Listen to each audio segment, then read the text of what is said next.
Hello students, आज हम आपकी इंग्लिश की एक्टिविटी शीट को रीड करेंगे। Oil lamp and traveller.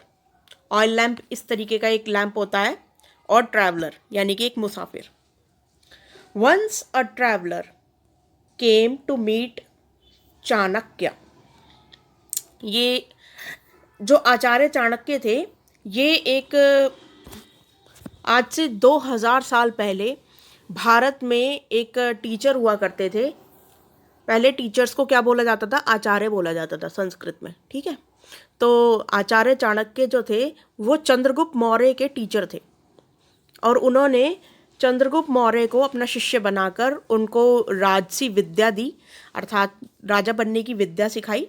और फिर वो जब चंद्रगुप्त मौर्य ने धनानंद से उनका राज्य हथिया लिया था आज से 2000 साल पहले, तो फिर ये वहाँ के महामंत्री बने थे उस राज्य के। तो अब ये उसी कहानी से आगे का एक किस्सा उठाया हुआ है। जब ये महामंत्री बन गए उस राज्य के जहाँ पे चंद्रगुप्त मौर्य राज करता था, चंद्रगुप्त मौर्य जो थे वो ज़्यादातर उत्तर भारत पे राज करते थे उस टाइम पे। तो और उत्तर भारत के जो उनका राज्य था उसकी जो मगध साम्राज्य, उसकी जो राजधानी थी वो पाटलिपुत्र थी। पाटलिपुत्र को आज के टाइम में पटना बोला जाता है, ठीक है। चलो अब आगे का किस्सा पढ़ते हैं। Once a traveller came to meet Chanakya. एक बार एक मुसाफिर आचार्य चाणक्य से मिलने के लिए आए। When he reached Chanakya's home, जब वो चाणक्य के घर आए, dusk and darkness had just started to set इन।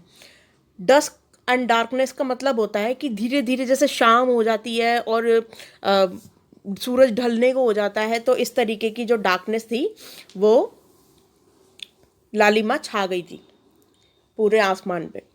तो शाम का वक्त था।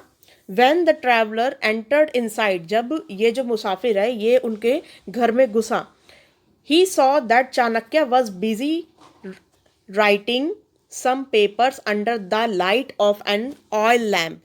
तब ये इस मुसाफिर ने देखा कि मिस्टर जो आचार्य चाणक्य हैं वो कुछ पेपर्स लिख रहे हैं और उसमें बिजी है। Because in those time there was no electricity. वो पेपर वो जो कुछ लिख रहे हैं तो इस तरीके के लैंप की रोशनी में लिख रहे हैं, क्योंकि उस टाइम पे इलेक्ट्रिसिटी आज से 2000 साल पहले नहीं थी, ठीक है। तो चाणक्य स्माइलिंगली, इसे स्माइलिंगली बोलेंगे, ठीक है। Chanakya smilingly welcomed the guest and asked him to sit. उन्होंने उनका वेलकम किया, यानी कि आचार्य चाणक्य ने जब इस ट्रैवलर को देखा तो उन्होंने उसको वेलकम किया और उनको बोला कि बैठ जाओ। इन द मीन टाइम, उसी वक्त चाणक्य, मतलब कुछ ही देर में, Chanakya quickly completed the work he was doing. Just after completing his work, he extinguished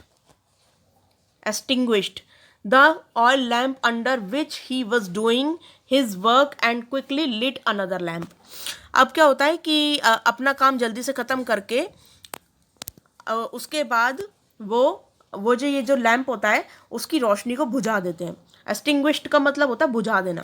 और फिर उन्होंने एक दूसरा लैंप जलाया। लिट का मतलब होता है जलाना, अनदर लैंप, उन्होंने दूसरा लैंप जलाया। The traveller was surprise to see this but he thought that it might be a custom followed by Indians when a guest arrives. तब ये जो ट्रैवलर है इसने सोचा कि शायद ये कोई इनका कोई रीति रिवाज होता होगा कि एक लैंप बुझा के दूसरा लैंप जला दो इंडिया में। He got curious and asked Chanakya, is this a custom in India to extinguish one lamp and lit another one when a guest arrives? जब कोई आपके घर में मेहमान आता है तो क्या ये इंडिया की कोई परंपरा है कि एक लैंप बुझा के दूसरा लैंप जला दो? तो जो चाणक्य हैं वो बोलते हैं, नहीं my dear friend, no my dear friend, actually when you entered I was working for an official work related to my nation. जब आप आए तो फिर उस वक्त मैं कुछ काम कर रहा था कि जो काम मेरे देश से रिलेटेड था, ठीक है।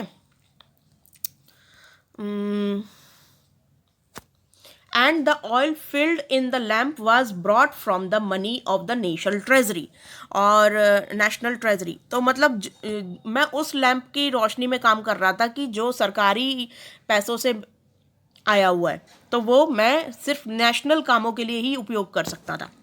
ही फर्दर स्टेटेड, उन्होंने फिर से आगे बोलना शुरू किया, स्टेटेड मतलब बोलना शुरू किया। Now I am talking to you and this is my personal and friendly conversation. अब जो है मैं तुमसे अपनी फ्रेंडली पर्सनल बातें कर रहा हूँ, तो it is not related to my nation, जो कि मेरे नेशन से या मेरे राष्ट्र से बिल्कुल भी रिलेटेड नहीं है। So I can not use that lamp now, तो जो जिसमें सरकारी तेल भरा हुआ था, जो सरकारी खजाने से आया था, तो वो मैं केवल सरकारी कामों के लिए ही उपयोग करता हूँ।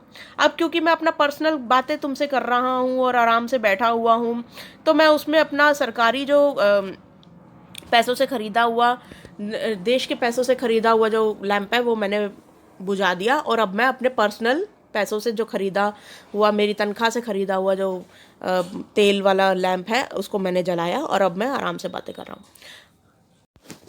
एक तरीके से यहाँ पे आचार्य चाणक्य ये समझाने की कोशिश कर रहे हैं ट्रैवलर को कि सरकारी खजाने को मैं केवल जनता के कामों में ही यूज़ करता हूँ, और उसके द्वारा ली गई चीज़ों को भी मैं जनता के कामों के लिए ही उपयोग करता हूँ।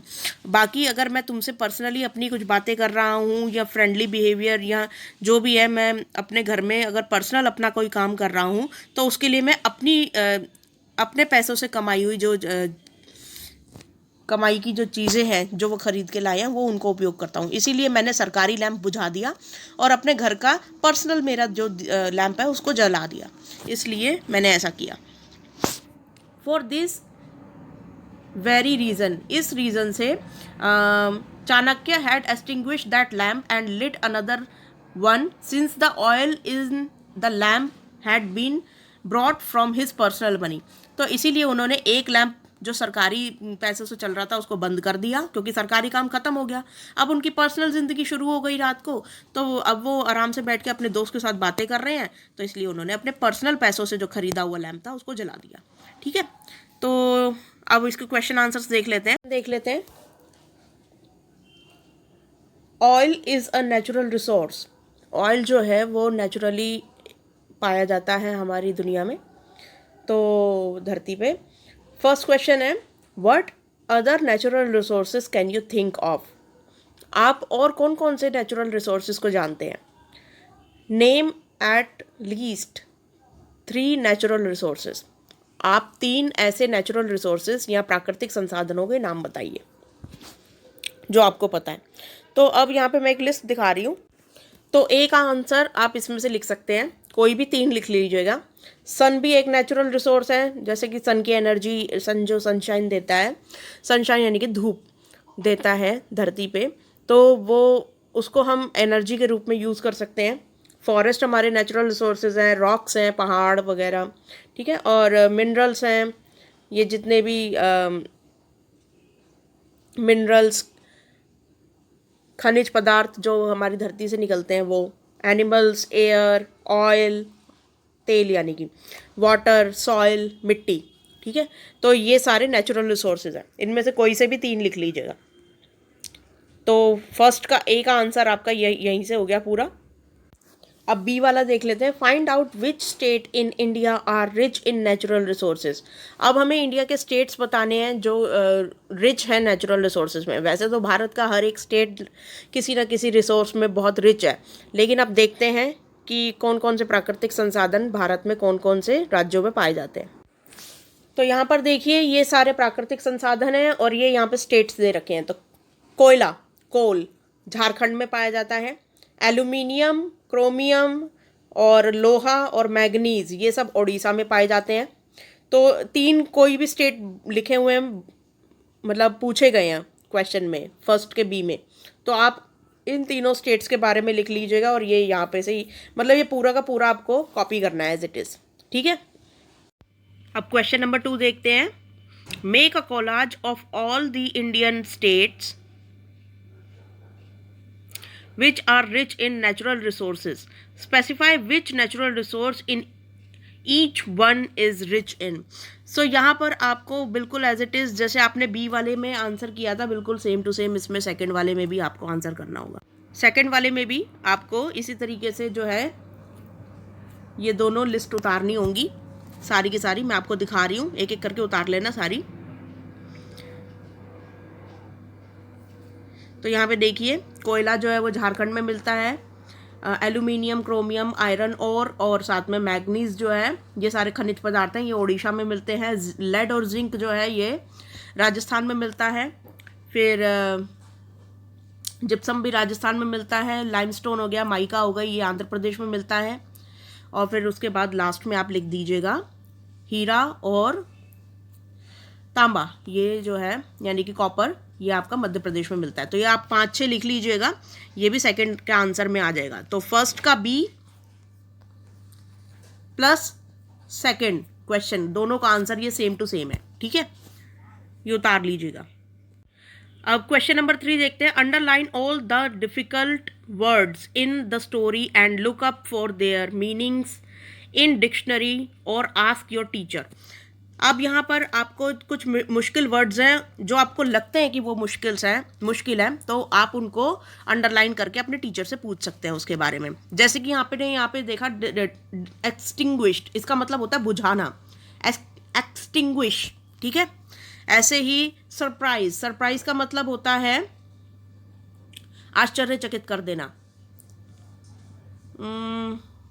लिट का मतलब होता है जलाना। बाकी तो सारे नॉर्मल वर्ड्स ही हैं। चलो अब नेक्स्ट करते हैं question number 4। Create a slogan on save natural resources and display it to your class. अब यहाँ पर एक स्लोगन हमें लिखना है, तो आप ये वाला स्लोगन लिख सकते हैं। तो स्लोगन्स में आप ये वाला लिख सकते हैं, want nature's resources free, grow more and more tree. अगर आपको फ्री में नेचर के प्राकृतिक संसाधन चाहिए तो आपको ज़्यादा से ज़्यादा पेड़ उगाने होंगे, ठीक है। तो इस तरीके से आप एक लिख सकते हैं स्लोगन, इसी को लिख लीजिएगा। बाकी अगर आप सोच के लिख सकते हैं तो बहुत अच्छी बात है। तो आज की ये वर्कशीट आपकी कंप्लीट होती है। आई होप आपको नेचुरल रिसोर्सेज के बारे में कुछ पता लगा होगा। Thank you.